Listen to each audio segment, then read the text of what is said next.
بسم اللہ الرحمن الرحیم۔ السلام علیکم۔ آج حدیث کا مفہوم اخلاص کا بیان ہے۔ حضور نبی کریم صلی اللہ علیہ وسلم نے فرمایا، تمام ظاہری اور خفیہ اعمال، اقوال اور اعمال میں اخلاص اور نیت شامل رکھنے کا بیان۔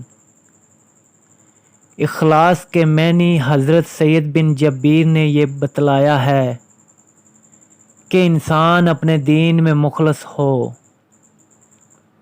کہ اللہ کے سوا کسی کو شریک نہ ٹھہرائے اور اپنے عمل کو خاص اللہ ہی کے لیے کرے،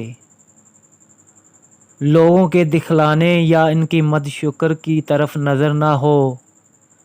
بعض بزرگوں نے فرمایا کہ اخلاص ایک ایسا عمل ہے جس کو نہ تو فرشتے پہچان سکتے ہیں اور نہ شیطان، وہ صرف بندے اور اللہ تعالیٰ کے درمیان ایک راز ہے۔